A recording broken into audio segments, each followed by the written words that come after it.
Second floor sport. What? What? Why? I thought you were like tired today. What's going on? What was that? Am I tired? On me. You sounded like you were tired, and you just came with the heat right there. No, I'm ready to go, man. I got the fire cooking right now. Second Floor Sports, Matias Weilmann, Ben Carlton. Thanks for tuning in. If you're watching us on Instagram, welcome. If you're watching 7 viewers right now, we are popping. Yeah, we're coming out hot. Famous audience member. You said it, Jack. The most famous audience member of our Instagram lives. Well, we'll get to some Jack Powers action. I think Jack just has a big head because we mentioned him last time when we were talking about PJ Tucker, and he showed up like 30 seconds after. That's my theory, personally.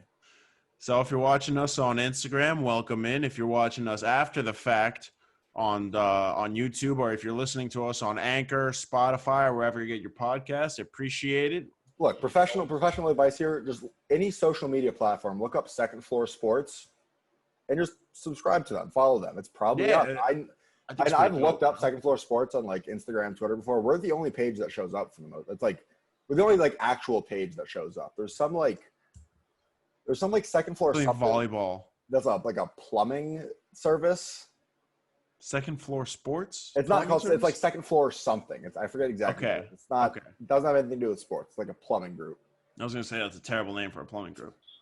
Big week for SFS though. We got a show today. Normal show. Yeah. A lot of NBA to get to. Mostly NBA, for being honest. And I'm sure if you've been watching any of our shows, you realize that, given the current state of the sports world, we talk a lot of NBA. I think it's fair. I mean, what else? I mean, like it's the playoffs. Like, what else do you want us to talk about? But then tomorrow we've got the NFL preview coming out. Today is September 9th. Tomorrow's the 10th. NFL preview show coming out tomorrow, September 10th. Literally, it is opening day of the NFL tomorrow. Yeah. How did we get there? I mean, look, we're starting with Chiefs and Texans, and we're not going to get too into it because we have a whole season preview coming tomorrow. But the last time they played in the playoffs, that was 7 months ago. One of the craziest games. I thought you were going a different route. Also, like one of the craziest games. Yeah, crazy. But also was 7 months ago and feels like it was at least 3 years ago, right? Like this year has gone by so slowly.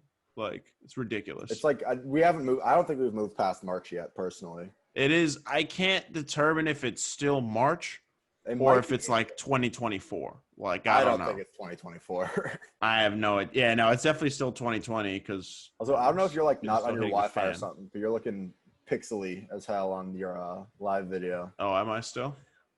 It's not all. It's not great, but all right. Well, we can sort out the Wi-Fi later. Let's get right back into it. Billy Donovan announced yesterday, was it yesterday or 2 days ago that this came out? It was yesterday. Yesterday came out that Billy Donovan is done with the Oklahoma City Thunder. Mutual decision to part ways, which honestly in this place I kind of believe. I think the Thunder are in a really tough situation in terms of their roster, their cap situation.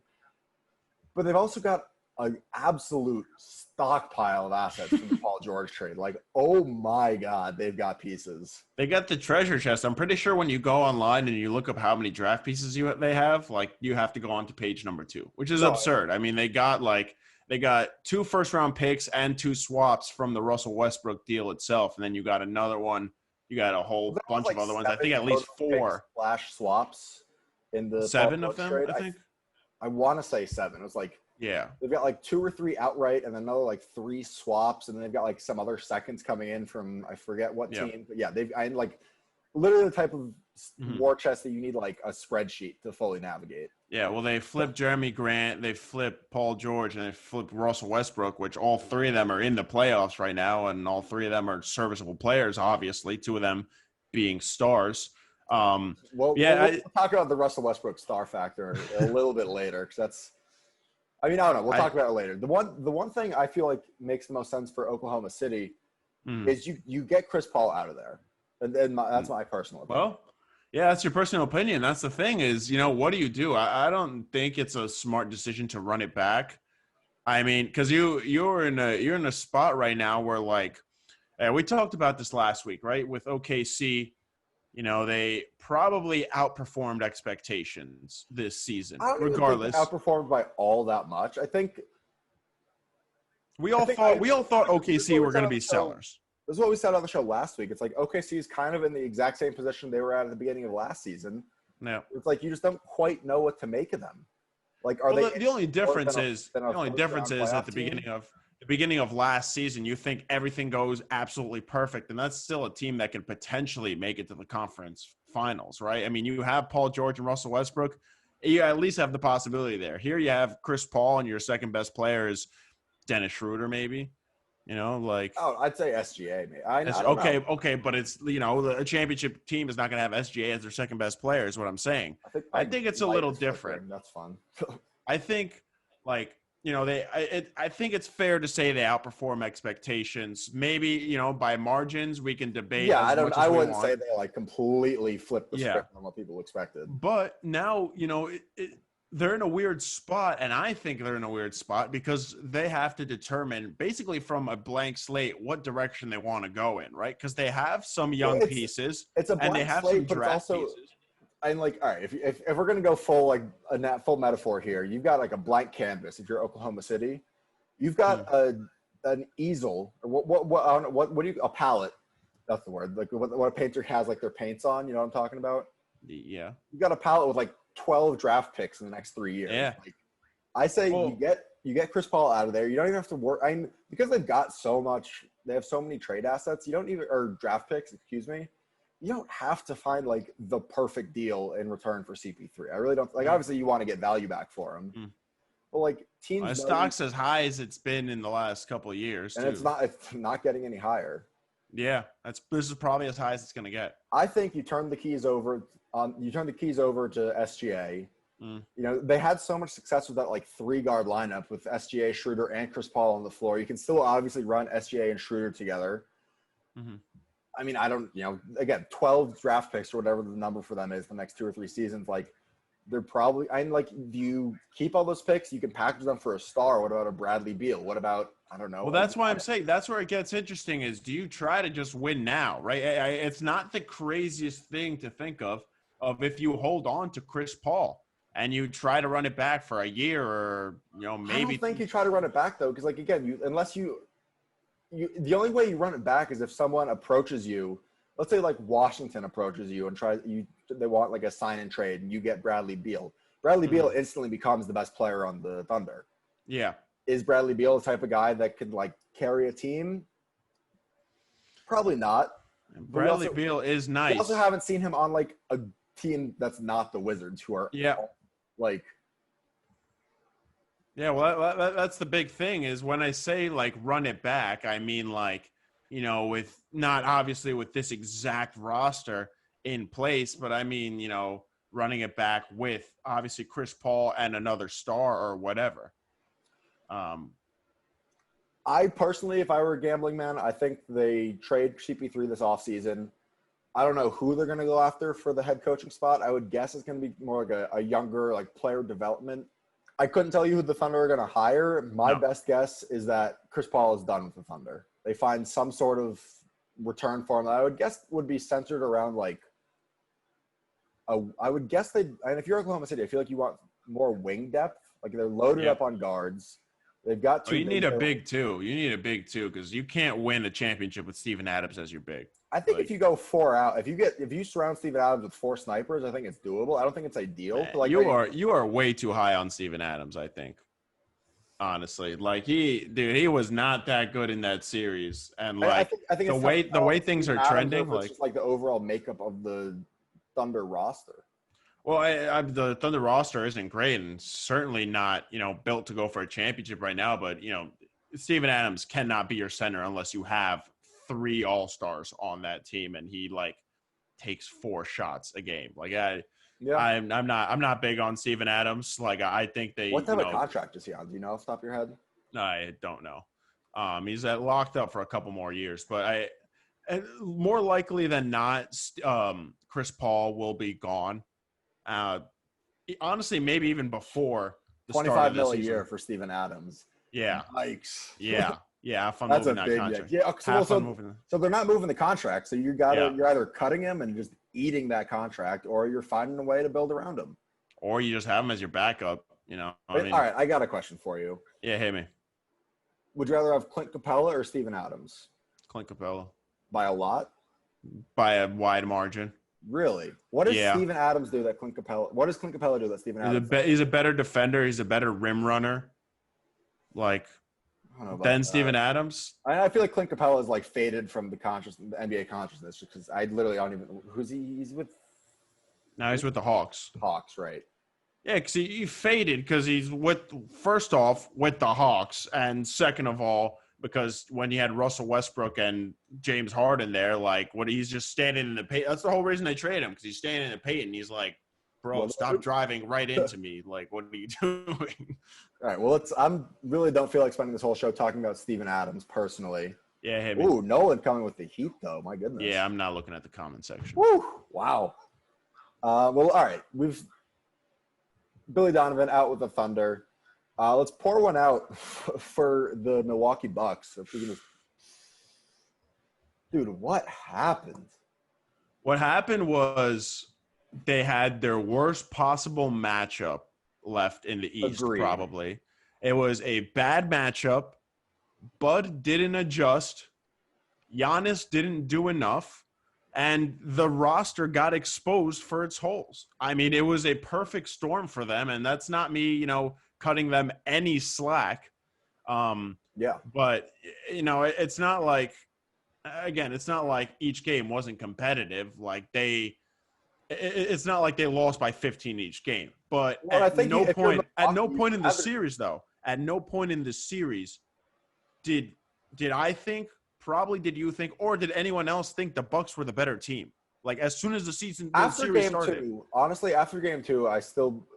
Well, the thing is, like, or I should say, they never looked like the better team. They never looked like the better team. No, exactly. They did not play like the team that won. They were they number one in the entire NBA last year as well? Mm-hmm. Or was Toronto the one last year, or was it Milwaukee? I believe. I feel like it was Milwaukee again last year. I think it was Milwaukee. Well, Milwaukee was the number one overall this year. This year. Well, back to what you're saying. I mean, I think the frustrating thing, if you're the Milwaukee front office, is like you didn't get smoked. Well, okay, you got smoked, but it wasn't like they weren't like ugly losses where they got smoked. They just got flat out beat, and it's like it wasn't even necessarily blowouts, which like you're watching the game and it's like what does Milwaukee have to do? I mean, personally, I think the biggest thing, I don't think you don't fire Budenholzer. Absolutely not. I think that'd be a dramatic overreaction. I think they'll think about it, but I think that would be a lot. Well, if you're gonna fire, who the hell are you? Unless Mike D'Antoni says that he wants to come to Milwaukee, and like fit wise, I don't know. Let's talk about. Do you think D'Antoni's leaving? Assuming the Lakers win this series, which I think you and I are in agreement on, and let's say it's, I don't know, Lakers in 5 or 6. You think D'Antoni leaves? Well, it's interesting because yesterday on the broadcast, they said that Daryl Morey had said, they said that D'Antoni, it was in his hands, right? Like he could come back if he wanted to. I know what you're getting at. Morey said that he wants D'Antoni back, but it's up to D'Antoni. Yeah. Which, I mean, put whatever stock you want in that. I think that might just be Daryl Morey. Yeah, that might just be Daryl Morey. But also, if you're Daryl Morey, like you've been all in on the Rocket system for 4 or 5 years at this point. Mm. Like D'Antoni's a perfect coach for you if that's what you're looking for. Absolutely. Yeah, but you start to get to the point where like, bro, like we, for like 4 years we were battling. For like 4 years, we were battling with the Warriors, and now we're getting kicked out by Rondo and like Kyle Kuzma. Whoa. Yes, oversimplifying it. I know. Oversimplifying. Yeah, that's right. The Los Angeles Lakers with Kyle Kuzma running the show and Rajon Rondo go 3 for 4 last night from 3. Yeah. Oh my God. He made me eat my words because I get it, like playoff Rondo and all, but. Like I used to love, even on the Celtics, I loved Rondo. I literally tweeted out like right before the fourth quarter started. At Matias_Weilmann. Yeah, true. With like 2 minutes left in the third quarter, I'm pretty sure I tweeted out like, "Oh, I saw this." new form of torture should be making like a 3-point contest between Russell Westbrook and Rajon Rondo for pull-up threes, like off the dribble pull-up threes. And I think after, like, as soon as I click send on that tweet, Oh, like, ugh. they went like 2 for 3, and I was like, what is going on right now? Like, I don't think I think the Rockets and D'Antoni probably get back together unless he has a better situation out there, unless he thinks genuinely that this team can't win anymore, which it might not be the worst thing to think, honestly. We'll talk Houston Rockets in a minute. Yeah. I want to finish up the Bucks situation. I mean, Yeah. I think the thing you and I have both seen recently, and everyone on NBA Twitter has seen, is like, do the Bucks make a play for Chris Paul? We just talked about Chris Paul probably leaving the Thunder. I think Milwaukee makes sense. I think it still doesn't really solve their issue. I mean, Chris Paul comes in and he's their third best player, right? Yeah. No. You think Brooks better? Well, no. It's tough to compare Brook and – well, okay, Giannis, no, Chris Middleton. Well, here's the thing is, if you're trading Chris Paul because he has such a big contract, you have to trade Eric Bledsoe, Brook Lopez, and I think one other piece. Yeah, sure. I haven't thought about so you have to trade that all away. Then you got to look for a big man, and I know Marvin Williams was literally a 0, but I'm saying it's just another person who just retired. Like you gotta cover for that in the middle of the paint. Look, I mean, the Chris Paul thing would certainly be a gamble, but I mean, think about I don't think it improves them that much, honestly. I don't think it does. I think it solves their biggest issue, which right now is they need to figure out a way to get Giannis involved that does not involve just Giannis putting his head down and going straight to the rim. They need to find a way to get him more. So what better way is there to get Giannis involved and not have him just put his head down, just batter a ram into like 3 or 4 players? Then to get a point guard who could literally make every pass available, can shoot well from the mid-range, has a 3-point shot, and is a pick and roll maestro, right? Like, has a 3-point shot. Chris Paul's not a shooter though. Like, who have you seen run a pick and roll that much better than Chris Paul consistently over the last 5 years, right?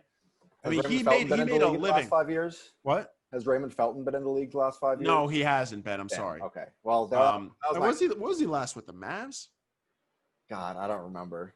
But what I'm saying is Chris Paul raises that level, and the big problem that ended up happening with this roster was, 1, they were not very deep, and 2, they didn't have shot creators, because as good as Chris Middleton is, if you're not getting him 20 shots a game, he's not going to make offense. He's not that playmaker. And to be fair, Middleton did carry the Bucks game. Yeah.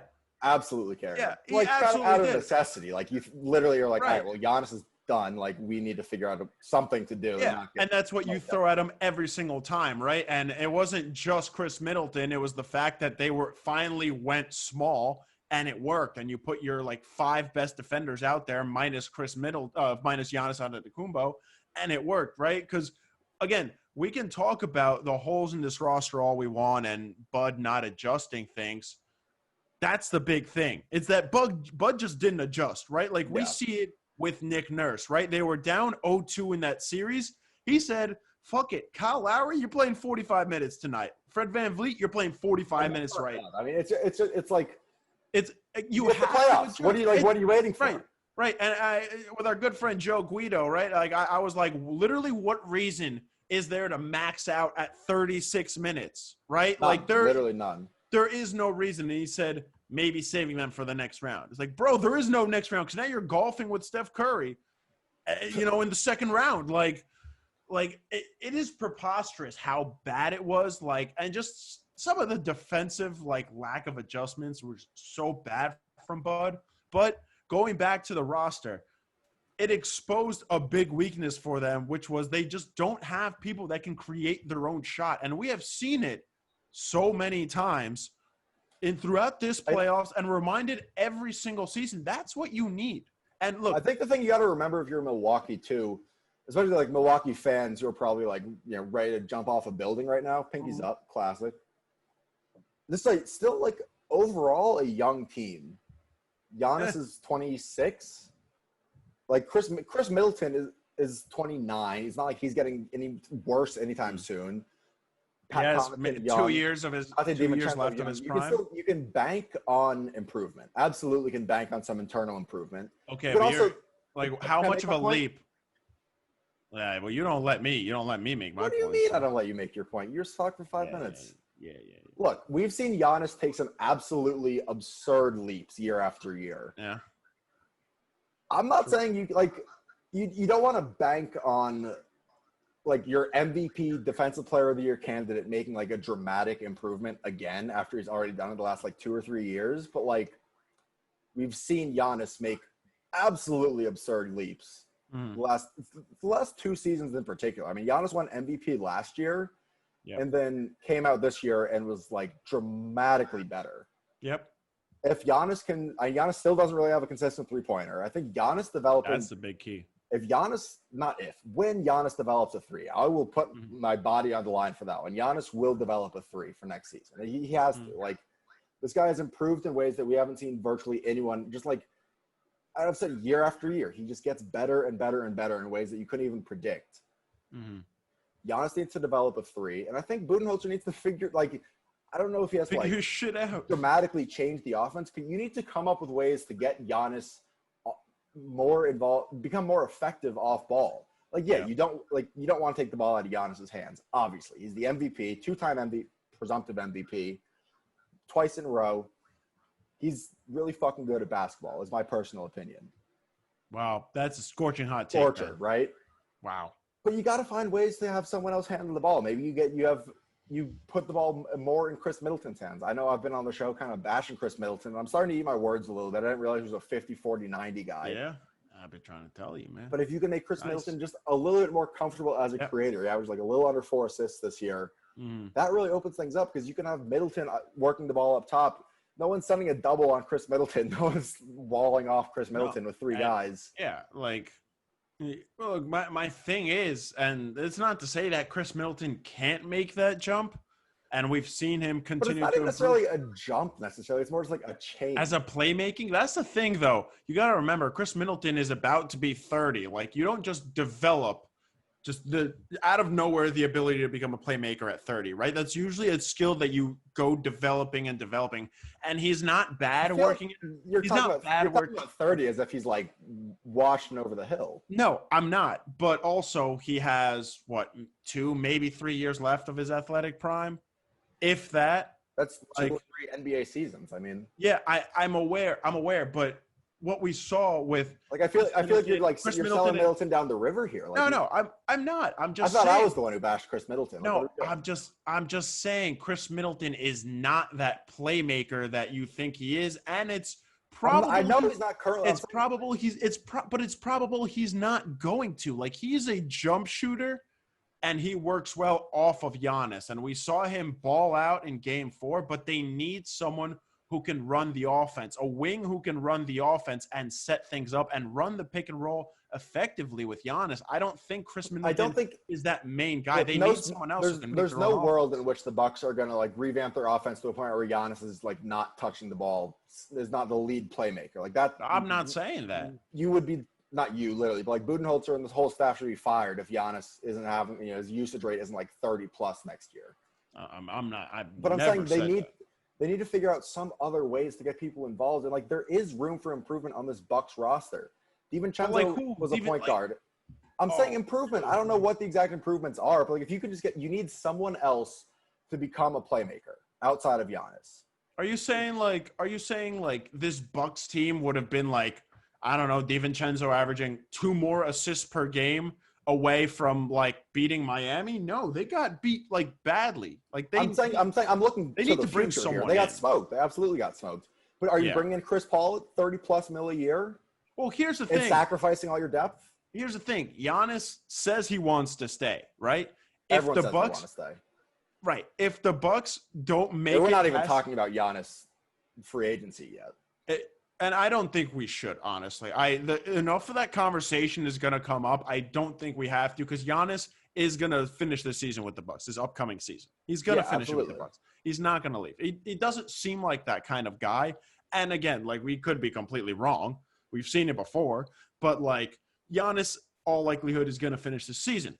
Now, if the Bucks don't make it past the second round next season, like if you're Giannis, you look at that and the roster hasn't improved and, Bud is still there or he still isn't making the adjustments. He's like, why the hell would I stay? Because it's one thing to be loyal, and I get that and I respect that. But if you're, a two-time defensive player of the year, probably at that point, multiple-time MVP, maybe 3 straight, and like you haven't made it past the second round, like the team has shown. Absolutely. Yeah, it's like AD with a better player, right? That team showed that they're not going to improve around him well enough. So why the hell would I stay?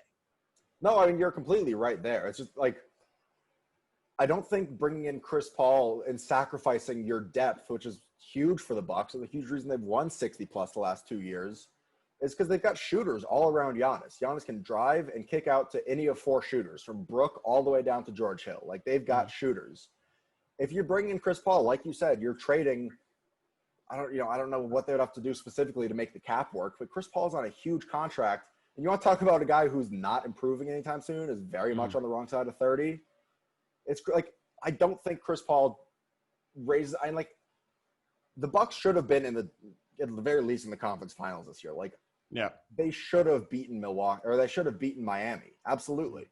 Yeah. I saw one really interesting article on Twitter that was basically saying that, like, this is not the Bucks team we saw pre-shutdown, which I think is true. And there was a lot of talk and a lot of ink, a lot of things written about, like, whoever wins the chip this year is going to be the team that, like, responds to the shutdown and the restart the best.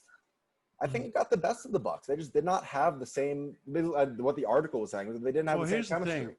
I mean, look, the Heat worked the Bucks in the regular season. Like, the only matchup the Bucks actually beat them, I'm pretty sure Jimmy Butler wasn't there, and neither was Dragic. But, like, look, it's a thing too, is that in the regular season, especially when you have a team as good as the Bucks, like, you have to experiment with other shit. And that's all the Bucks did was play drop. Trusting your system that won you 60 games the last year. I get it. But if you have the possibility to play against a team like Miami, and honestly, all I'll say is, like, if your system falls apart this easily, you have a bad system. I'm sorry. It does. If your system is that good, you have the defensive player of the year and the MVP, and you lose in the second round in a gentleman's sweep, which honestly, like, that makes them look better. Like, they should have gotten swept. Like, that is 4-0, 4-1 doesn't fucking matter. Like, top to bottom, that is an absolute implosion, an absolute disappointment of the highest degree. Like, tell me not. Like, they you're right. I'm just sitting here trying to figure out what could change. And I don't think Chris Paul is the answer for them. The fact okay, maybe Chris Paul isn't the answer. Like, if we want to go into some of the adjustments that Bud didn't make, like, look, like, you can't play Connaughton because he was just a liability in that series, and your team wasn't very deep. Like, we got really exposed this series that they couldn't bring that many people off the bench, and but also how much them not resigning Brogdon too. Who goes more than like 8 deep? You don't have to go more than 8 deep, but if your options off the bench are George Hill and Marvin Williams, like, Marvin Williams didn't play for them. He's like literally their last guy off the bench. Marvin Williams played. You have not watched Bucks games. You have not watched Bucks games. In the playoffs, bro. Marvin Williams played this series. He's their last guy off the bench. What was I hate to tell you, but Marvin Williams played. Like, he is their big backup. Like, Marvin Williams backed up Brook Lopez, and the fact that, he's a liability defensively, and the fact that they just play drop coverage every time and they wanted to go small and refuse to switch is just mind-boggling, because you have, wings that can attack from Miami. And Nolan put in the chat on Instagram here, the point of attack. I did not realize Marvin Williams was playing. Yeah, Marvin Williams played a lot. Marvin Williams played a lot. I thought he was at like 12, 13 minutes a game. I did not realize 20 a game. That's a problem. Like, the Bucks' point of attack defense was not very good, right? But a big reason was in the pick and roll, was the fact that, they just had no answer when it was, Hero running a pick and roll with, Butler as the screen man or Adebayo as the screen man, or where Hero, which honestly, I'm all aboard the Tyler Hero wave. I love that guy. More than Duncan Robinson? Yeah, absolutely. I'm Duncan bro. Any guy who played D3's got a spot in my heart. That is for sure. Shout out. Literally, dude was playing D3 at Williams, but got like benched at Michigan, and is now like a key piece for the Heat in the conference finals. Ramona Shelburne wrote an awesome article about him. I think I read that. The whole tell-all. But like, again, like the point of attack defense was a problem, but just the lack of adjustments. Like, again, not playing Maybe you go more Giannis at the 5. What? Maybe you go more Giannis at the 5.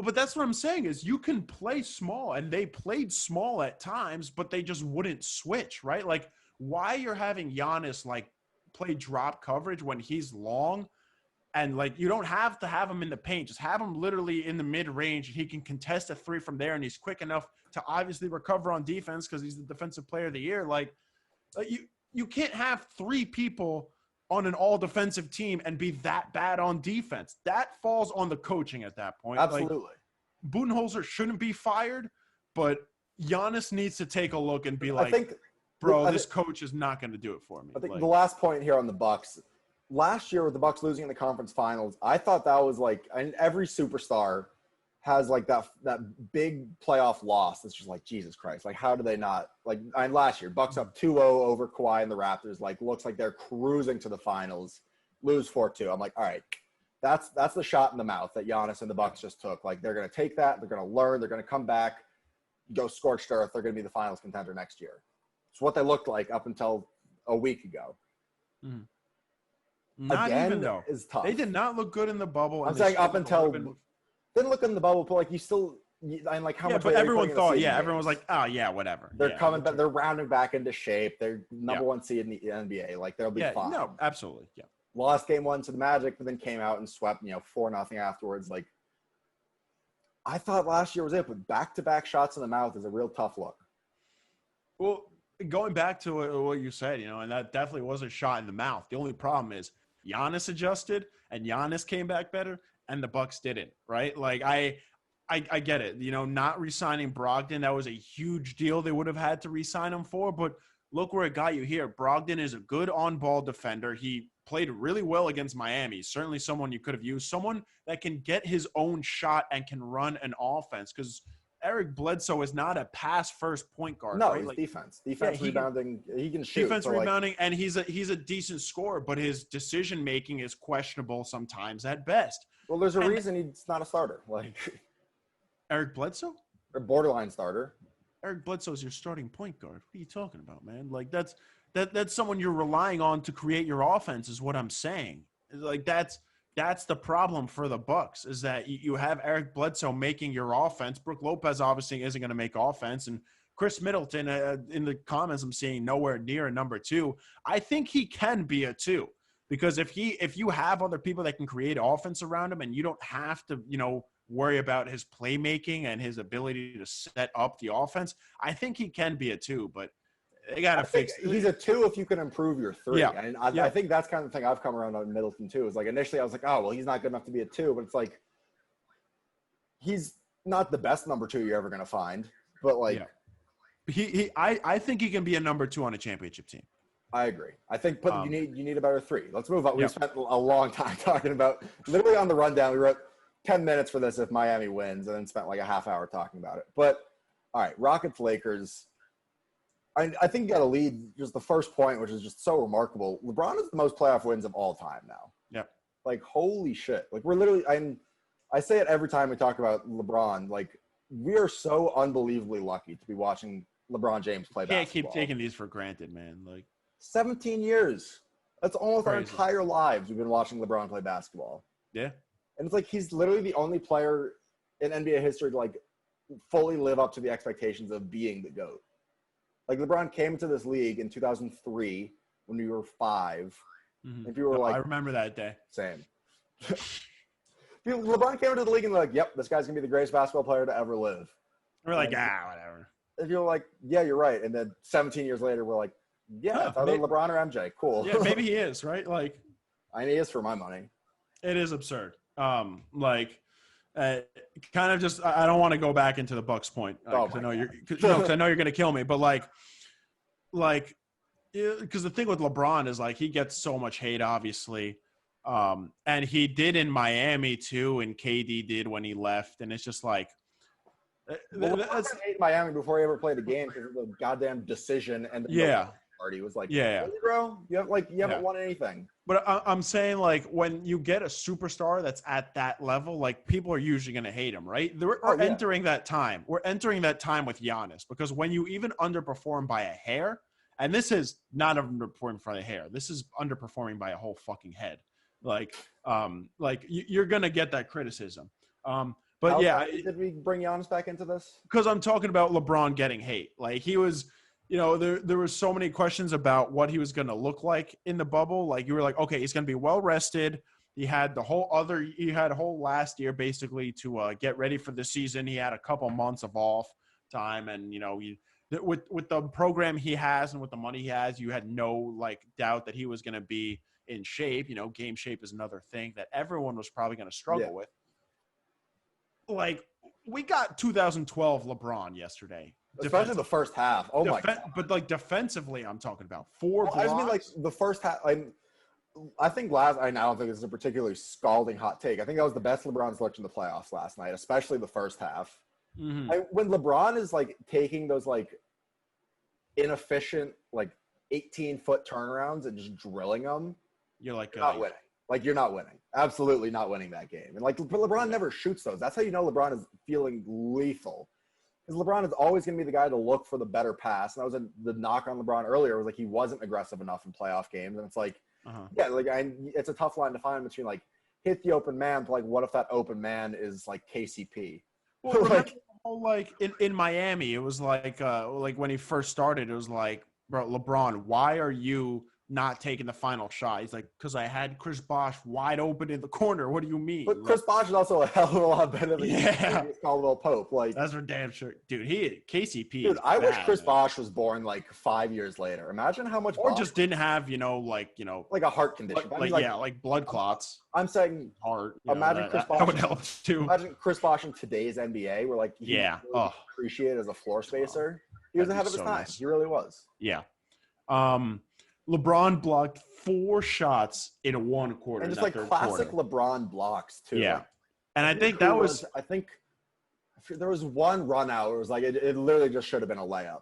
And LeBron – It was when Eric Gordon blew by him. I think it was that first one, yeah. It wasn't like slow by. It was like a tip out. Like the Rockets had a fast break going the other way in the third.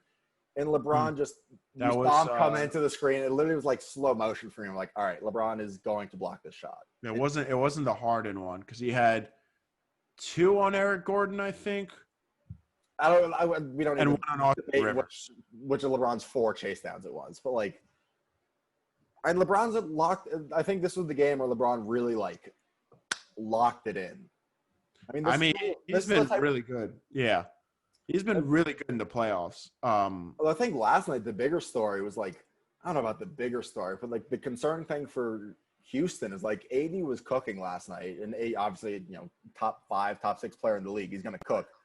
But like he was beating the Rockets, not even necessarily just because like he's bigger than everyone the Rockets have on the floor, but just because he was better than everyone the Rockets have. Yeah. On the floor. And it's like, I think this year in particular, people have kind of forgotten how filthy Anthony Davis is. Like, it's always, if you're playing with LeBron, even if at this point AD might be like a better player currently in the NBA today than LeBron is, and that's up for debate. I mean, they're like neck and neck with each other right now. Mm-hmm.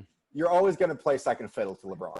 Like, until LeBron is like literally coming off the bench, which you might never do in the NBA. Like, it's always going to be LeBron's team, whichever team. That's going to be weird. If that ever happens, it's going to be odd. Well, my personal theory, this is kind of off topic, kind of a tin hat theory. Once LeBron's current deal runs out, his son is eligible for the draft. Yeah. Bronny comes to the Knicks. LeBron plays for the Knicks for a year because he loves the Garden. Stop. Why? Why did you he loves the Knicks? LeBron loves the Knicks, loves the Garden. You were going on some – yeah. Everyone loves the Garden. You know why? Because it's a nice arena and because you just romp the team there every time. Like, that's why you like the Garden. Not because you're LeBron. I think LeBron wins at least one title with the Lakers. I don't think it's this year, personally. I still think it's the Clippers' year. We'll get to the Clippers later. Let's wrap up Houston, LA here. The Rockets have got to come out with some more juice in the fourth, man. Holy shit. Yeah, they have It was not a good trailed. game through 3. They have not trailed in the fourth quarter and going into the fourth quarter in any of these games, and they find themselves down 2-1.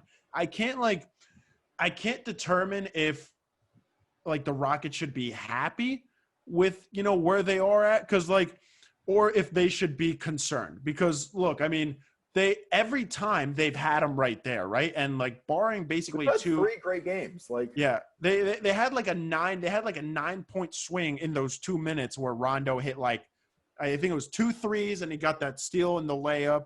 And there was like to a block. degree, you can say like, all right, well, if you're D'Antoni, you say, all right, guys, like, really, Shit, Rajon Rondo's going to shoot 3 or 4 from deep in the fourth quarter? Like, yeah, right, that's going to happen again. But like, it's such a cliche, but it does kind of hold true in this case. Like, the best teams win games in the fourth quarter. You figure out ways to make it happen. You find the contributions on the perimeter. Yeah, like, as much as you want to bash on Rondo's jump shot, like, if you leave an NBA player wide open from 3, like, it's probably going to hit some shots here and there. Like, it's inconsistent. You got to play him a little. You got to play him a little closer. But it's like the Lakers in all 3 of these games have found ways to win in the fourth quarter, and the Rockets it's 2-1. The Rockets obviously won one of the games, but it's like, in the close games, the championship caliber teams find ways to win. I haven't seen the Rockets do that ever, really. Like, the Rockets have come up short in every single postseason they've had with James Harden. Well, James Harden is a completely different player in the fourth quarter of elimination games, and honestly just kind of elimination games in general. But it's like, are you concerned if you're the Rockets? Because, you're down 2-1 and you shot over 40% in the last 2 playoff games. And let me read you a stat. They were undefeated this season if they shot over 40% from 3, and they've lost their last 2, right? And that's concerning. And the Rockets should come off a 7-game series against the Thunder, which is not a team that the Rockets should have had to go to 7 against. But then on the other hand, you're like, Russell Westbrook, you look at their game 2, and you're like, he's probably not going to play that badly. Let me finish my point, because I know what you're going to say. You're like, he's probably not going to – in the rundown. Yeah, right. What? Like, we weren't going to say it if it wasn't the rundown? Make the point. You're like, okay, Russell Westbrook is not going to play that badly, right? Maybe he will, but you're probably going to get good production. Daniel House didn't play yesterday, and he has sneaky been a very good player for them. Daniel, baby. That's a crazy. There's I don't know if you were on Twitter looking at the theories that were floating around. About what? I see a lot of theories on Twitter. That because he didn't play yesterday and it was for personal reasons. Apparently, he was trying to or successfully snuck someone into the bubble.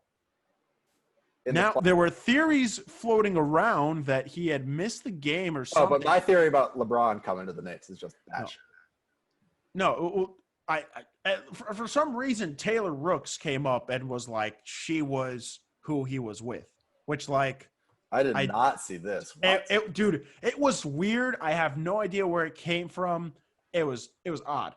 Anyway, back to us. You're like, are you concerned because you've played well and you've had him there, but you've just fallen apart in the fourth quarter, or are you like happy? Like it goes both ways. I think either way, you're worried if you're Houston because like the Lakers are just the better team.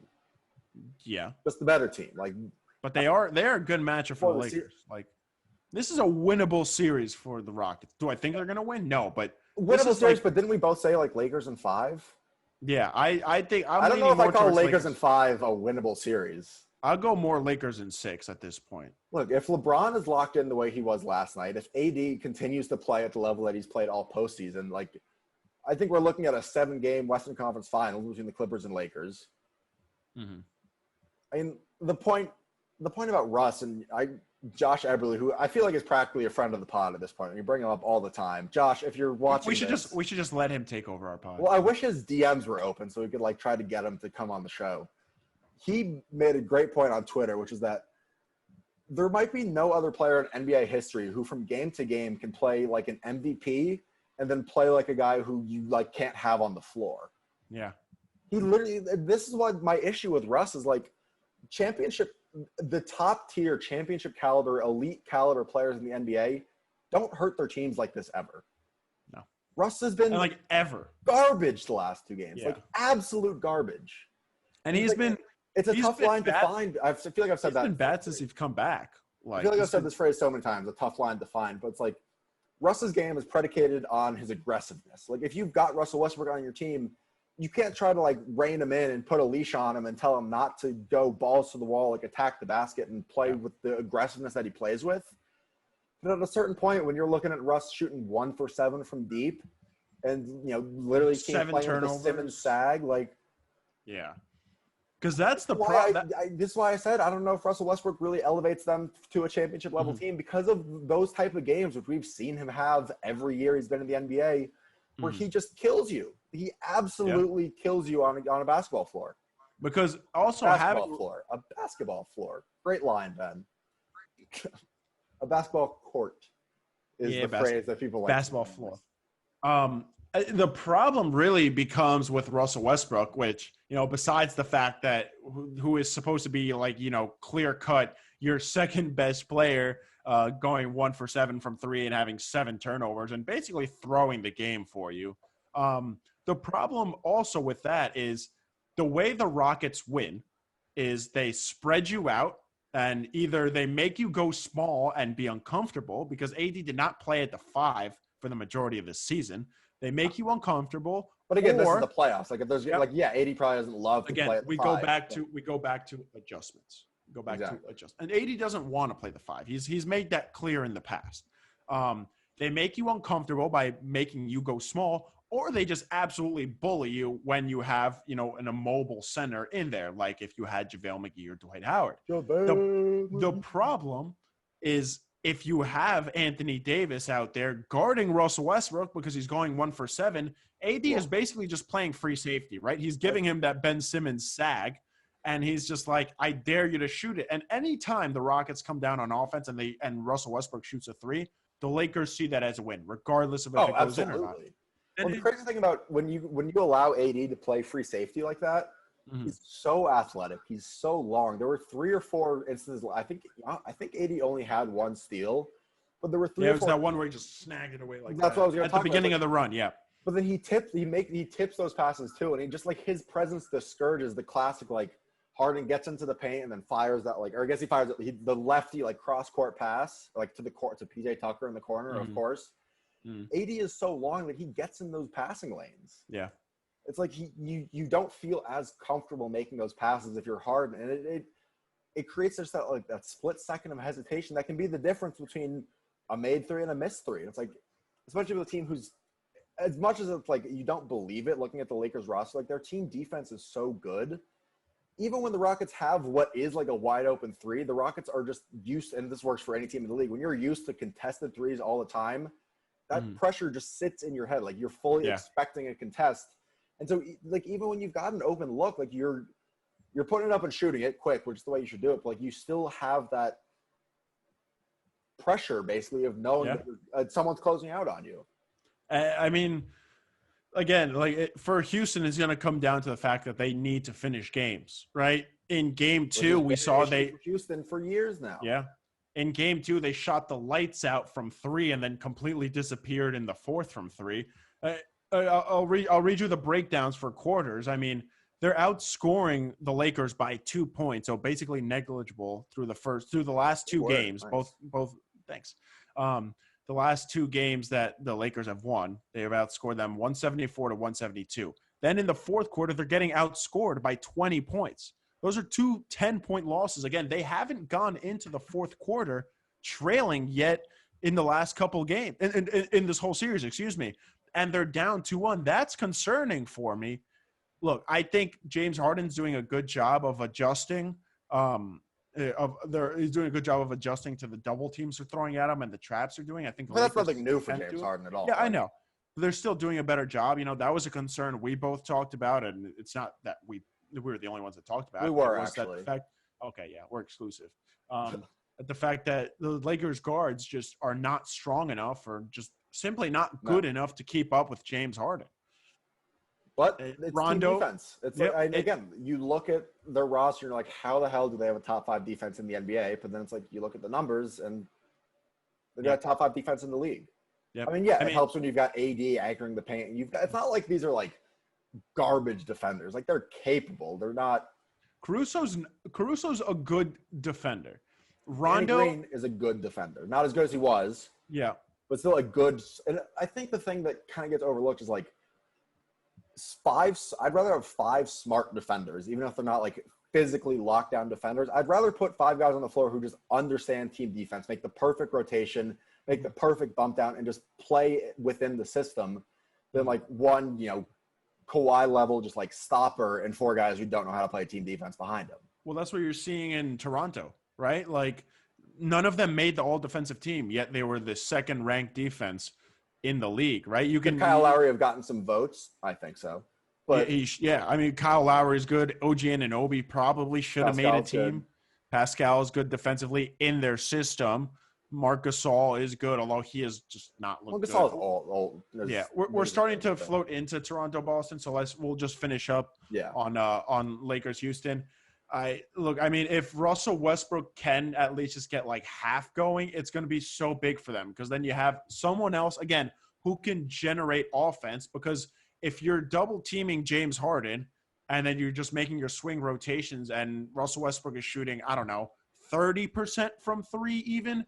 That's a shot. I feel like you need him shooting like you need a little better, but at least you're saying he gets in the corner and he's aggressive and he's attacking. You need Westbrook to just make like multiple threes, even if he's even if you have someone like even if he shows that he can make more than 1 3 a night, like you have to at least semi-respect him, and it just opens up so many more things. I think I pick Lakers in 6. I think this it could be 5. I don't really know though. I feel like the Lakers at this point have such a good idea of how to beat the Rockets. I don't think the Rockets are going to be able to adjust, honestly. I think I said this earlier, when as locked in as LeBron and AD are right now, I got Lakers in 5, honestly. Okay. It is very capable. I think numbers wise, there's enough that the Houston will get another 3, get another game because they eventually you'll put things together in the fourth quarter, or Russell Westbrook will get someone going. I don't know though. Probably what has been the best series in the second round. The most impossible to kind of get a read on for me. I will say the playoffs have been so dope, so dope this so year. Much fun. I mean, think about how perfect the bubble has gone, right? No infections, enough drama with Lou Will and was it that crossed the line for the Kings? Oh my God, Rashawn Holmes. Yep, and then Rashawn Holmes blamed him on Twitter. Did you see that? Yeah. like they've had enough drama with harmless drama that it's okay. You've had amazing play. This league. We'll save this for a post playoff edition, but this bubble is gonna be a staple in NBA history because this is gonna change. Yeah. Besides, this is a whole 3 or 4 chapters in the NBA. Yeah. Whenever Bill Simmons does his next big book of basketball, I hate Bill Simmons. Great book though. Come on.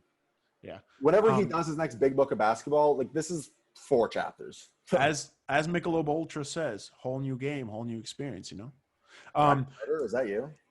But even besides besides the fact you have that planned out. No. Even besides the fact that it's COVID and it's crazy and this is unlike anything we'll probably ever see again, unless it happens next year. The fact that we might have playoffs with limited travel or no travel, right? Because the level of play has been raised and it's going to change a lot of things. But we'll save that for another episode. Let's move into Toronto, Boston. Are they the 6:30 tonight? Yeah, they're the 6:40. Excuse me. It kind of cracks me up that they still got the East teams playing ahead of the West teams. Yeah, it's kind of. I guess it makes sense. If you imagine having the Lakers and imagine having the Clippers and Nuggets playing at 3:30 p.m. on the West Coast. I forget that people actually live on the West Coast and not just New York. But I mean, as a fan, I hope this goes 7. I hope Toronto wins tonight. Mm-hmm. I'm a little skeptical, maybe more than a little skeptical. You think Toronto wins tonight? I think so. I think Nick Nurse is smart enough that he'll figure something out because the big adjustment Oh, because he's playing against a terrible coach in Brad Stevens. I didn't say he's playing against a bad coach, Ben. When did I ever insinuate that? I love Brad Stevens. I think love Brad Stevens more than the next. Smell the blood in the water and are literally a perfect play away from being up 3-1, if not having won the series already. Yeah, you're right. They are, but it didn't happen. Literally right? a perfect play. Yeah, it didn't happen, and then the Raptors won the next game, right? And I mean, look, the Raptors certainly didn't play well in the first quarter of that game, but you got to give credit to the Celtics as well. They limited them to 11 points, and it's not like the Celtics finished the first quarter leading 35-11. No, it was 25-11. It was a doable game, but then you put Siakam at the 5 because Ibaka's been really good this series. He has been fantastic. Ibaka also, I was doing some reading for the breakdown. Serge Ibaka has been in this league for a minute. Remember Ibaka's first couple years with the Thunder? I was deep down a best. I'm a Spurs fan. I remember those. He killed us. Ibaka on those Russ, Harden, KD teams. Oh my God. Yeah, because then you had a space. It's also a totally different spacer. NBA floor. Yeah, Serge Ibaka, the floor spacer. I mean, he can shoot from mid range, and when you have to worry about Russell Westbrook, James Harden, and Kevin Durant, and you have It was like opposite floor spacing, because you have shooters on two shooters on the outside and Russ, but then you have to. If you have offensive sieves, in the middle, like Steven Adams, exactly is an offensive sieve that adds nothing to them. Steven Adams is. I don't know. It's like a colander kind of. Yeah, it's sieve. Everything goes right through. Everything goes right through. Yeah, that's why it's used when you're talking about bad defense. Yeah. A little lesson for you there. Yeah, well, whatever. I don't know how to read. So, I mean, Serge Ibaka has been good this series, but putting Siakam at the 5, he has just looked so lost. It's a bummer because I know we both liked this game, and we were a little. I love Siakam's game. We were a little reserved on him potentially, he had big shoes to fill, obviously, being a, offense creator Kawhi was, and losing that. They didn't really expect him to be that. And it's not like their half-court offense was good in the season, but he had things figured out, and it has just fallen apart. And he could have won back-to-back most improved. Yeah. Arguably deserved to win back-to-back most improved. I don't know about that. You could very well have made a case for Pascal. I think Brandon Ingram took that. You can make a case. He has just looked really bad in the bubble. Predictable on offense. I know we make the jokes about the spin moves. But that's been the book on Pascal for 2 years. Is that he just doesn't have diversity on offense. He was so young and, it's still developing offensively. We're like, okay, first playoffs without Kawhi. They're a very good team. They have, Van Vliet and Lowry that can make their own offense too. Let's see what they can do here.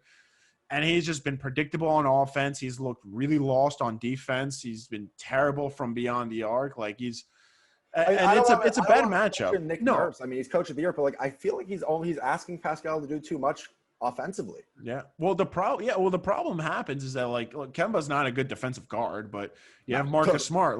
I know you can see it on the rundown here, but let me read a crazy stat to our listeners here from Game 5. Marcus Smart guarded Kyle Lowry on 18 possessions and held him scoreless.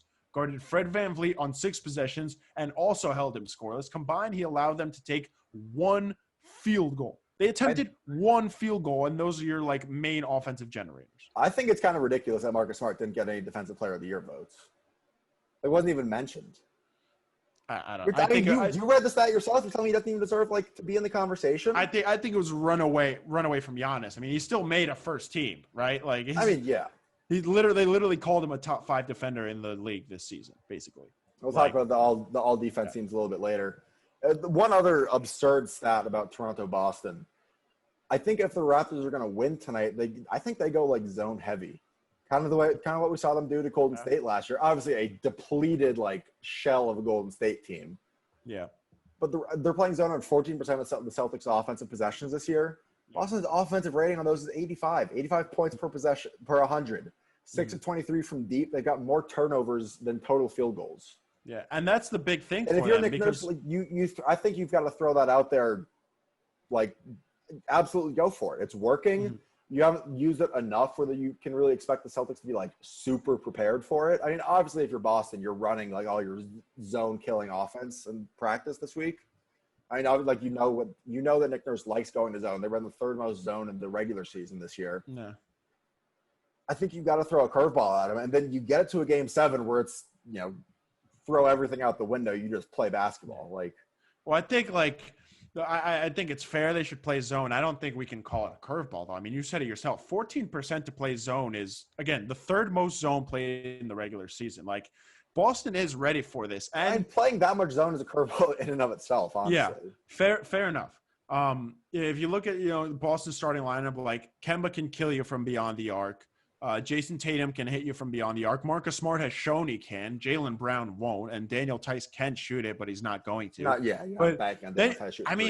Dude, even Brad Wanamaker has played well off the bench, and he has shot it well from beyond the arc. Like, he's a good catch and shoot 3-point threat. Toronto's going to have to stifle them, and they have to force them into turnovers because, again, they had – I think the big key for Toronto is if I'm Toronto, I think you come out and basically come out in the first in zone, and you've got to pedal to the metal the first 5-6 minutes. Like, if you're Toronto, you want to get up big and let your defense win you the game. Because I think that's correct me if I'm wrong here, but I think Toronto's strength is their team defense. Yeah, it's their team defense and getting out in transition. That's what they got to do. They have to find some way to get Pascal involved in the transition. That's a big thing because that's where he's big. You got to get at this point, his confidence is shot. You got to get that up. And I think Nolan said it pretty perfectly here. They need a box and one Brad Wanamaker whenever he's on the floor. Obviously, laugh all you want, but okay, obviously not box and one Brad Wanamaker, but counting the amount of defensive adjustments that Nick Nurse has made, besides switches and everything and different lineups, he's gone man-to-man, 2-3. I believe he's gone 3-2 as well. Triangle and 2. They went triangle and 2, which was triangle and 2, box and 1. Dude, they have tried everything. He's playing their starters big minutes, and as you should. I think Toronto stretches this to 7. I think the Celtics pretty easily win in Game 7 because I think they're just going to be gassed at that point. I don't know if easily. What? No, I think they will be, but they have at least some pieces they can bring off the bench, and they are they have momentum on their side. As a basketball fan, I'm very much rooting for a Game 7.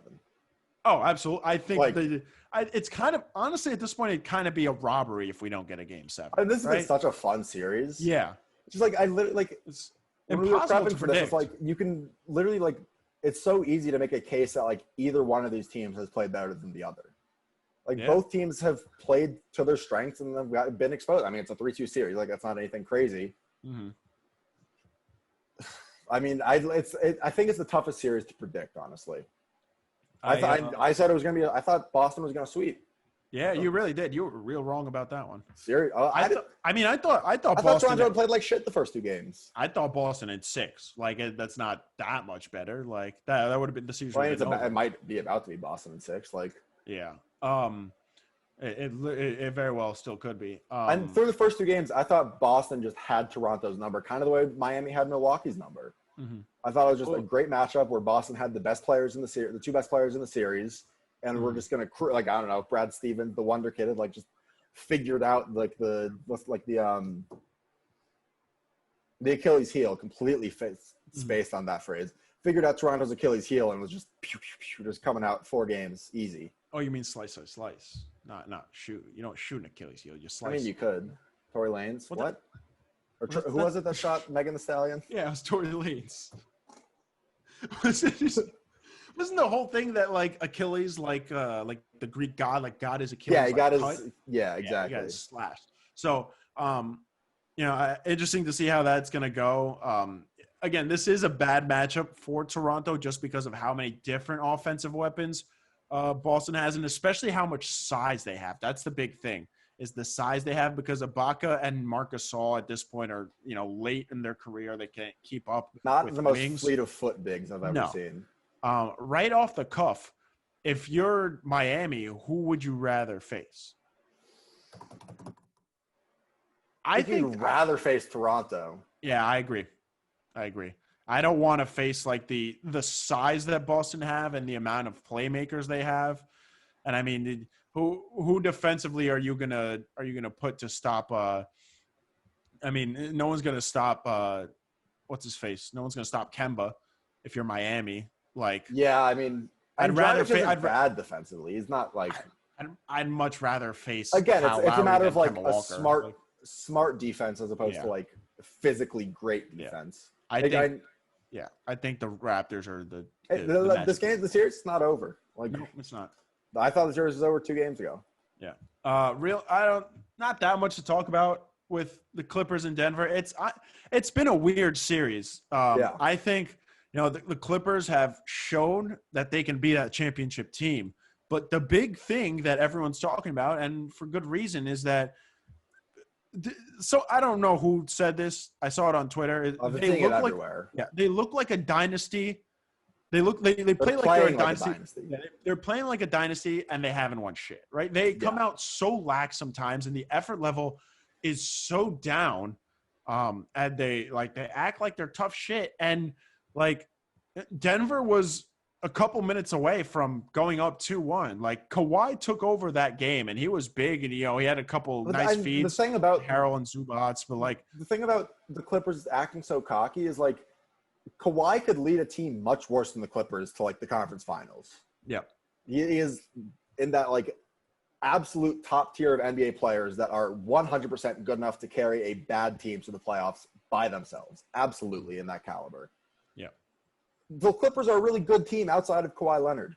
Like really, really good. Like the best team in the NBA good. So it's like, yeah, they've got if you swap Kawhi with just a league average player, the Clippers are still probably a top 2 seed in the West. Yeah. They've got every reason in the world to be playing that cocky. I think the Lakers will be a big wake. I'm fully expecting them to beat the Nuggets here. I think the Lakers will be a big step up for them. But I think Kawhi playing LeBron will take Kawhi's game to a whole other level. I think Paul George. I'm trying not to look ahead too much to what I think will be the Clippers-Lakers, basically the NBA Finals there. I mean, it would be a shock of it would be a bigger shock than Miami beating Milwaukee. I think if we don't see a Clippers Lakers final.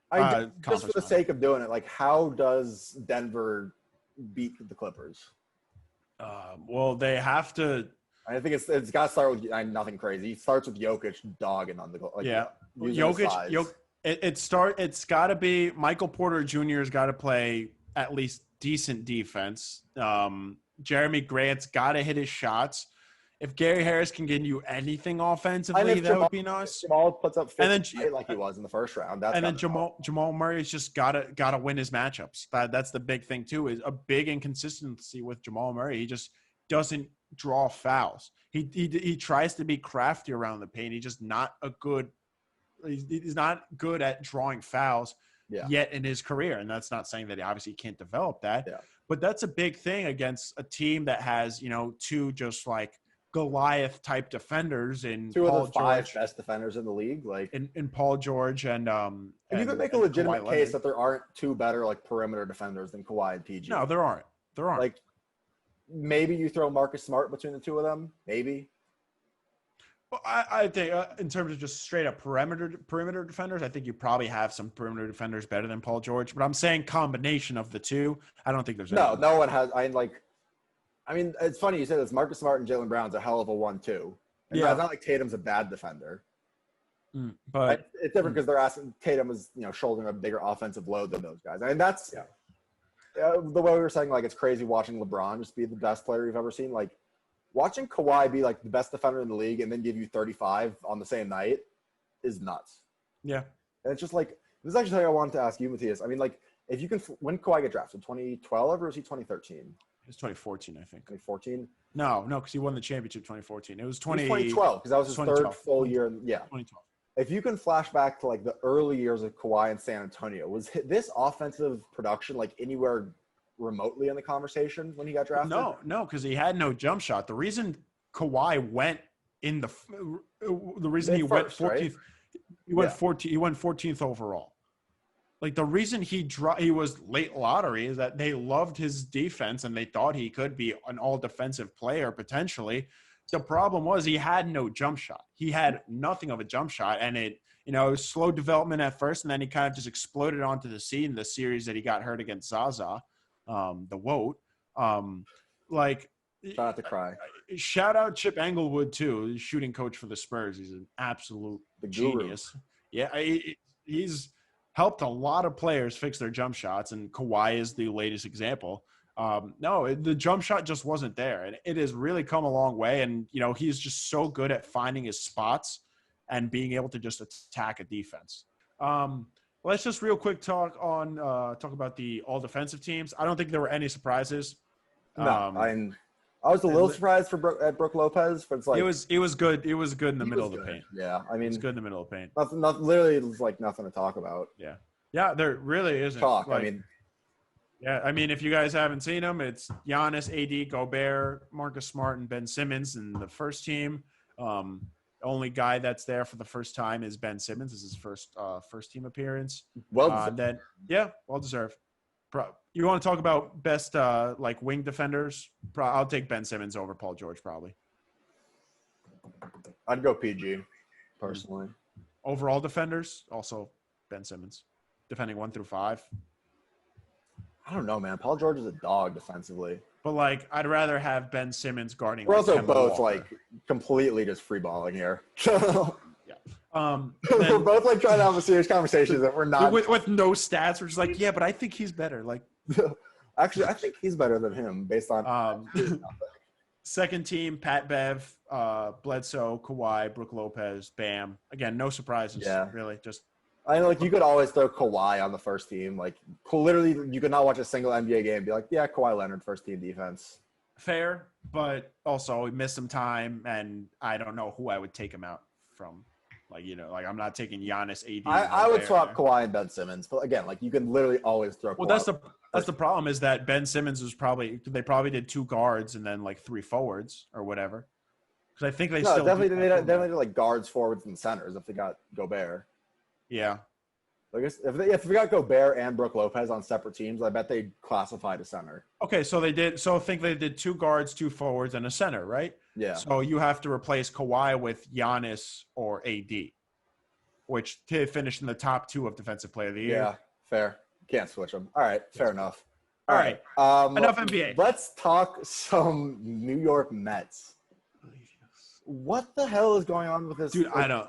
I feel like we've heard 4 or 5 different times within the last month, Mets sale is over. Steve Cohen's the guy. They're selling it to him. He's loaded. He's a Mets fan. It's a nothing. It's sold. This story is a nothing. The story is that J-Lo. What is that? The Mets bid's not. Okay. What it means. I thought it was dead 2 weeks ago. Well, they had entered into exclusive talks.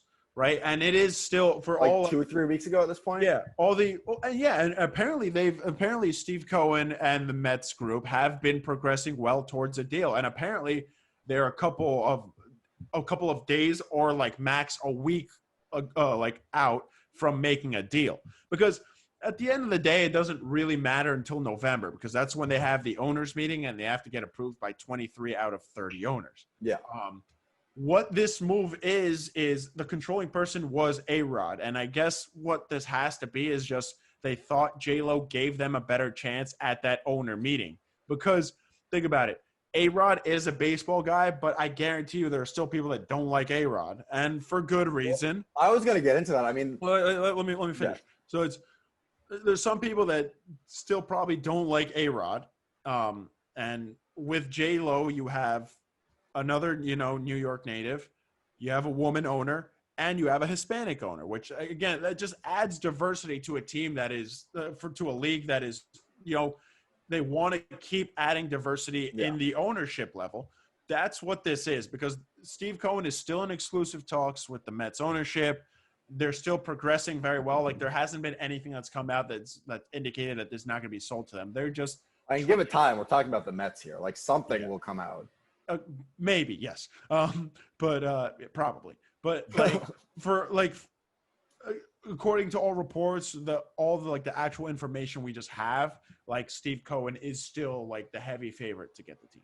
And the whole thing about like A-Rod's bid is just like the fact that he came out and was talking about how like the process was rigged against him, and like I guess he thought he like should have been taken more serious. It's like, for one, you are like arguably the second most disgraced man in all of baseball behind Pete Rose. No. For two, he had like dozens of partners. It would have been like a complete piecemeal ownership, which I guess has like, I can see how it has some benefits, but it's like, if you're Major League Baseball, like you don't necessarily want all that like chaos and confusion in an ownership group. Especially when like you look at, like, yeah, I'm not saying that like Major League Baseball owners are like cream of the crop, great people, but I feel like in general, like you would want like a much smaller group being in charge. Yeah. Well, I mean, look, like also, what grounds does he have to call the process rigged? Like, I don't know. The whole thing is, Steve Cohen's wanted to buy the team for many years. Like, this is not out of the blue. It's just that they've actually agreed to sell the team. He's wanted to buy the team for a hot minute now. He's been a part of the team. Like, he is a minority owner. And, the thing is, like... Well, the Wilpons are going to stay on at like 5%, right? Yeah, but they're just not going to be the majority owner anymore. They're not going to be the majority owner. Yeah, 5%, yeah. Yes. The thing is, like, people don't like A-Rod. There's still people that don't like A-Rod. There are a lot of people that still don't like A-Rod. Yeah. Like, J-Lo has no controversy. Like, no. Well, the biggest controversy is that I don't like her music, right? Like, for, all intents and purposes, like, she seems to be a good person. And Steve Cohen is not. That's the thing. That's the big move in, getting J-Lo to be the controlling person, is having her be the face. For anyone that doesn't know, Steve Cohen got suspended for like 2 years for insider trading, and his company is currently being investigated for gender discrimination. And while he isn't linked to it directly, it is still his company. Linked to it, yeah, exactly. It's his company, not him. So it's just like, I don't feel good about Steve Cohen buying the team, but gun to your head, would you rather have Steve Cohen or A-Rod, J-Lo, J.J. Watt, like whoever the other like 14 people are in that group? Not J.J. Watt. I was thinking of who was I thinking of? Like, I don't know. Like, at the end of the day, you want an owner that's gonna spend more money. Talk to Jack Powers about that one. Yeah. I don't know, dude. I just hope this shit is over with. And knowing the Mets, it's not going to be over. It'll be over with soon, and then he just won't get approved in November. That's definitely what's going to fucking happen. I mean, all right. Would you like who do you think's more dysfunctional over in the last like 20 years? Let's say the Mets or the Knicks. The Mets have probably been better the last 20 years. I'm not talking about better. I'm talking about dysfunctional as an organization. Well, you have barely missing the World Series and having years of contentions in like the late 2000s. I'm not talking about on-field success. I'm talking about just like organizational dysfunction. Probably the Mets, honestly. I kind of want to say the Knicks personally. I think what we need to do before our next episode is write down all the levels of dysfunction. I do not have time for that. What do you mean you don't have time for that? What are you doing? Write down all the dysfunction of the Mets and the Knicks. Well, okay, you take the Knicks, I'll take the Mets. Like, that'd be fun, honestly. Yeah, you have anything better? That should be our next video on the account. Which team was worst run? Has your team had their star pitcher like refuse to get surgery and then have a like more serious injury? Check. I forgot about that. That's a good one. Dude, I every year someone tweets out like a Mets like I want to die like bracket of like all the stupid things they did. Things they've done. Yeah. But honestly, the way that kicked a beloved franchise icon out of your stadium. Well, we've had players beef with our mascots. We've said rest in peace. We've said rest in peace to a championship winning player who isn't dead. That's a good point. We've had our star pitcher in the 80s. I know it's not the last 20 years, missed the championship parade for smoking crack. Like, did you Did you pay Andre? Did you give up a first rounder for Andrea Bargnani? No, but we signed Jason Bay. That's true. I forgot those Jason Bay memes used to be vicious. Oh my god. Yeah, man. You want to talk about bad signings? Like I can talk about bad signings. Eddie Curry, Stephon Marbury. It's just hard because of cap space. Like it makes it worse in basketball. Yeah. But honestly, speaking of worse, I don't know who's been the worst New York team over the last couple of weeks. It's definitely been the Yankees. It's been the Yankees, man. They're not the worst team out of the two, but like. Yeah, you talk about like expectations versus results. Like the Mets, no one expected the Mets to be good this year. The Mets got the ceiling when they announced the expanded playoffs. You're like, all right, maybe the Mets can sneak into like a wild card spot. Yeah. The Yankees were World Series favorites coming into the season. Them and the Dodgers, like co-favorites, that even. Yeah. The Yankees started, 12-2 and are now 21-21. First time they've been 500 in September since 1995, which is like a very misleading stat. It's true. Like it's not inaccurate. Like obviously this is a different September than we've ever seen for Major League Baseball. It's just like there's literally there's no one person to blame with the Yankees. They have just been playing like shit. There's there's nothing to say about it. Like it's not on Boone necessarily. It's people love to bash Aaron Boone's managerial skills, which I think is just so unbelievably lazy. The man has won 200 plus games in his first 2 years as a major league manager, not just with the Yankees, his first 2 years period as a manager. The bullpen can't get an out. Literally, we're looking at like Mets type issues where it's like, when Jay Happ goes fucking 6 1/3 of 2-run ball, we score all of 1 run. When we put up 12 against Baltimore, our bullpen collapses. Like we literally cannot play baseball right now. We can't play a full 9 innings. All I'm going to say is welcome to my world. Like, it's just you weren't supposed to win the World Series this year. You didn't have one of the best. In my eyes, we were supposed to. You're lying. Look down at the camera and say you thought the Mets were going to win the World Series this year. That's right. I can't keep exactly. I mean, you talk about last year. The whole thing was like, oh, the Yankees. Yeah, the Yankees got hurt last year, but then the whole replacement team played like all stars. Like literally played at a level beyond what anyone ever would have expected. Mike Tauchman hit like 290 last year. It was like arguably our 4th best outfielder. It's tough. Like it's like there's no fix for it. Like you can't ask Aaron Boone to manage his bullpen any better because the bullpen is just giving up runs. Yeah, your bullpen sucked. Starting pitching. Montgomery is not pitching coach. Montgomery is not guys, good, right? It's just unbelievable. Yeah. You're starting people bash Aaron Boone on Twitter when the Yankees bullpen gets shelled. It's like what? You're right. Aaron Boone told them to go out and just like groove a bunch of pitches and leave some sliders like belt high. Yeah, Chapman hasn't been too hot this season. Chapman hasn't pitched well. Chad Green is pitching really well early, and he's been garbage lately. Yeah. Ottavino still can't find the zone. Yeah. I mean, Tommy Kahnle is – I think the Kahnle injury really hurt us. Kahnle was one of our best relievers early on, and I think one of the more, like, underappreciated guys in the league personally. I mean, the last 2 years, he was, like, one of our most – at least of the guys in the – like, Yankees bullpen is filthy, obviously. Yeah. Kahnle walking into a game made me very relaxed the last couple years. He's been your best receiver, arguably, the last couple, like last season. Our best receiver. You're right. Yeah. Like, get out of here, Nick. Come on. You're gonna rely on your offense if your starting pitching isn't gonna be elite, and then you have everyone get hurt, and then your bullpen sucks. The other night, Garrett Cole strikes out like 8 through 9 or 8 through 3, 8 of his first 9, and then we can't hit. Like. Man, that Garrett Cole contract looks real bad, man. It really doesn't. I will pay Garrett Cole as much goddamn money as he wants over the next 9 Just saying, I find it hilarious you thought he was the best pitcher in New York. He's the second best pitcher in the league. Come on. Get the hell out of here. Yeah, behind Jacob deGrom. Behind Jacob deGrom. All right. Cole is over. I don't know. Shane Bieber's really giving you a run for your money there. When I'm not worried about Shane fucking Bieber. Just saying, man. Mets have sucked. They lost like 11-2 to the Orioles yesterday. Hey, man, the Orioles are a half game out of a playoff spot. Yeah. Do you think, like, I really don't know if the Mets are going to make the playoffs at this point, which is going to be so embarrassing if we don't because there's no reason we shouldn't with the talent we have. You think the Yankees are making the playoffs? I think they are. Yes. Yeah, okay. Glaber comes back. if we can, Judge comes back and let's get hurt.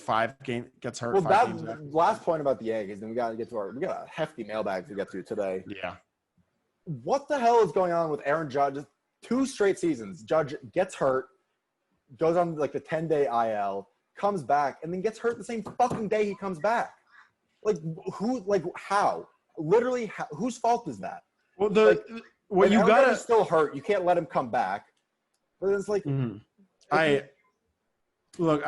it's like I don't know if you're there yet, but at some point you got to start looking and be like, bro, like what can we expect from Aaron Judge each year? Because we're at that point, bro. Like, yeah, he's injured. He's gonna miss this entire season.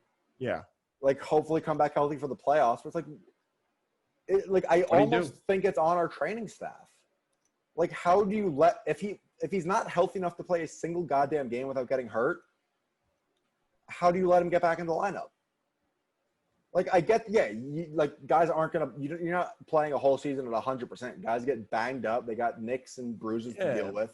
But, like if he's not healthy enough to swing a bat without getting hurt again, don't let him play in the game in the first place. Well, maybe he was healthy, and that is more concerning. Honestly, I don't know which one would be worse. I can't imagine – like, again, I'm not a doctor. You're also, not. talk about, like, dysfunction in teams, like – Mets are the kings of making people come back too quickly.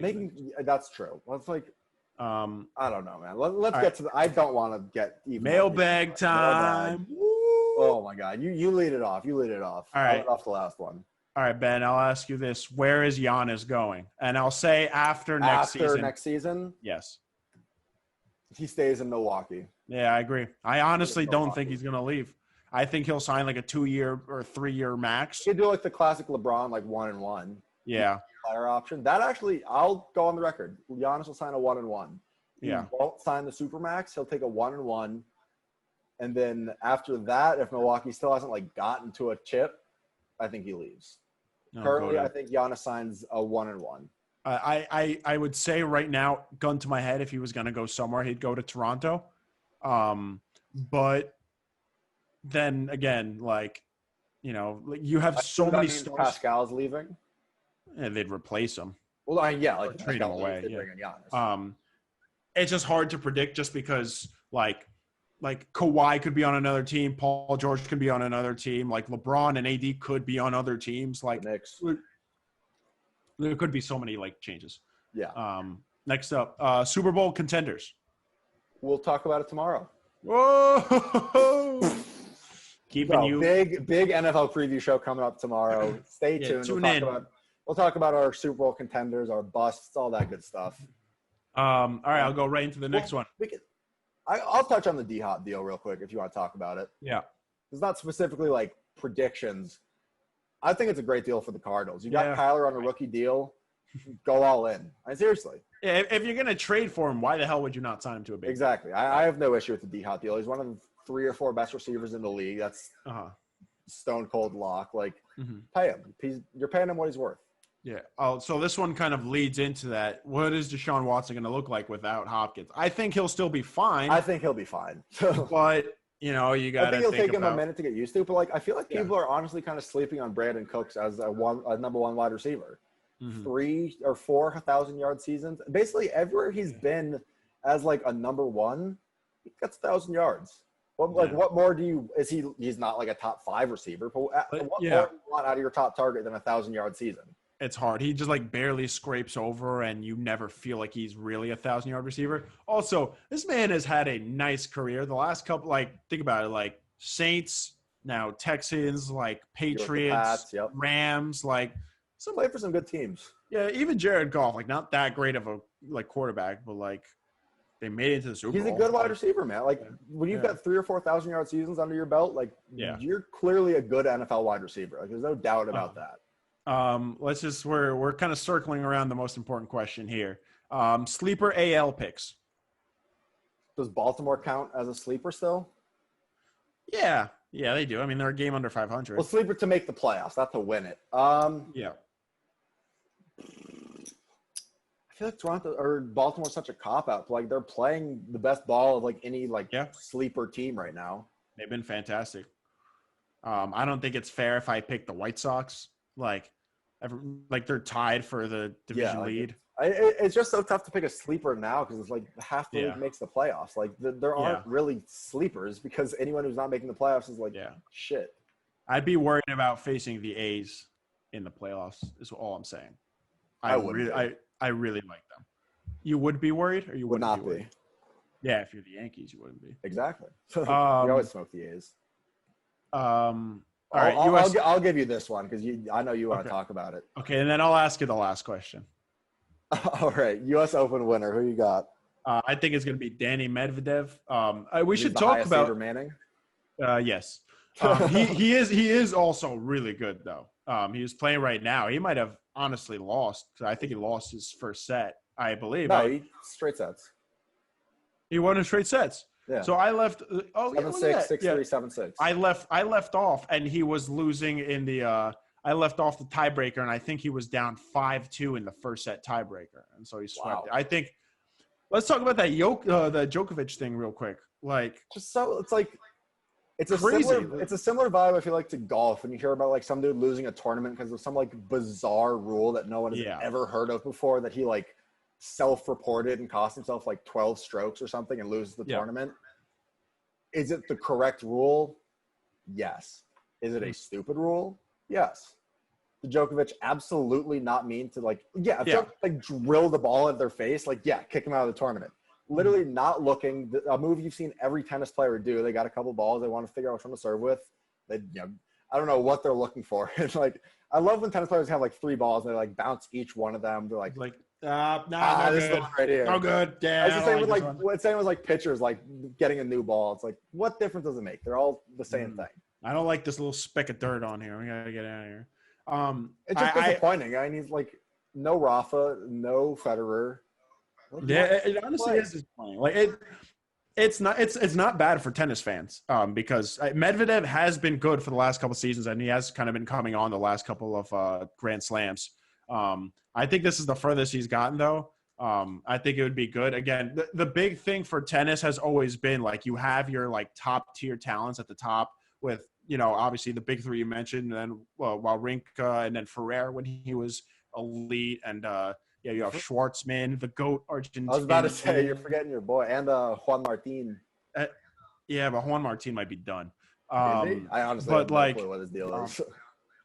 I honestly, very underrated. I didn't think it would be the case, but tennis is so weird watching on TV without fans. Especially the U.S. Open.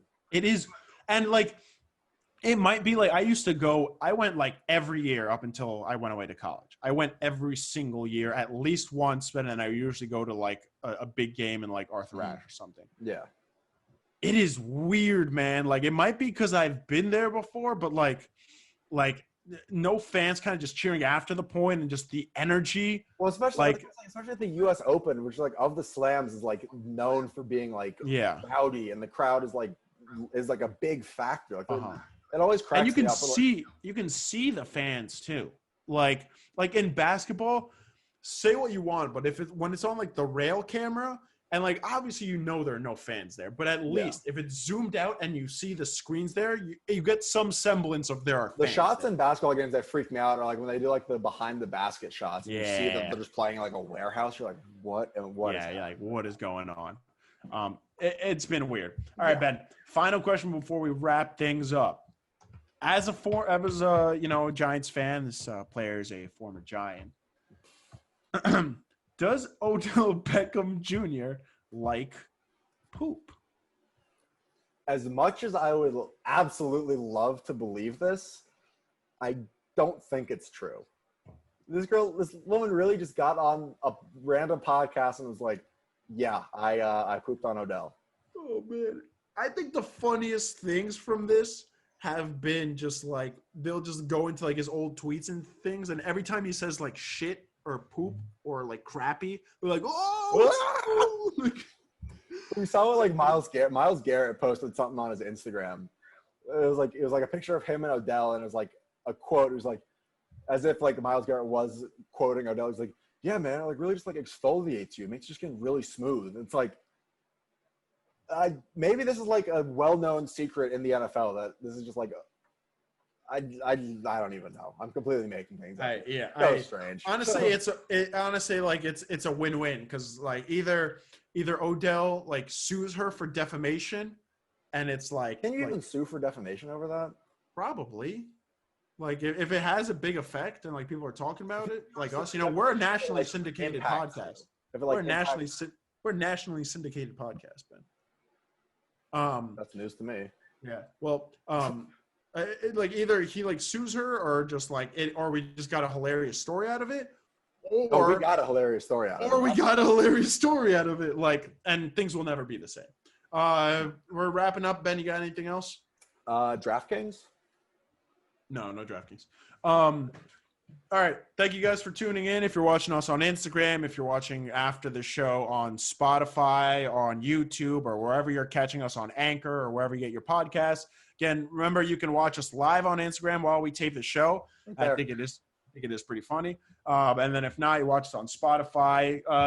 Give us 5 stars, give us a thumbs up, follow us. Spread the word. Tell a friend to tell a friend to tell a friend. Yeah, we're always welcome to having people join the conversation. We have a lot of fun on the comments here too, and we're looking to keep things going. Don't forget, big NFL preview episode coming up tomorrow. Football's back tomorrow. Like we talked about crazy. At the top of the show, like how did we get here? I was talking with another friend of the pod, Josh Hayden. Like, yeah, no one cares about preseason, but at the very least, you can like watch like 2 snaps of a preseason game and be like, oh my God, that's football on my TV. Like, wow, that's so cool. Can't wait for how the sport works. Yeah. Like football starts tomorrow. Regular season. Great game too. Chiefs Texans. Yeah. Really good game. We're going to break down the whole game. We're going to break down the season, what you should expect, some nice prop bets to start the season off. So make sure you're following us. Experts here. Yeah. Make sure you're following us on Twitter at 2 Floor Sports, on Instagram right here at Second Floor Sports. Then you can find us on YouTube, on Spotify, or on Anchor at Second Floor Sports. I got nothing else. Let's hope the 6:30 game between the Raptors and Celtics are a good game, because it would be shitty, no Odell Beckham Jr., for it to end in 6, because it's been a great series. Hopefully I can get this episode posted, or at least like rendering before the Celtics game starts. I want to watch that. Ben, it's been an honor. I'll see you tomorrow. See you tomorrow, boss.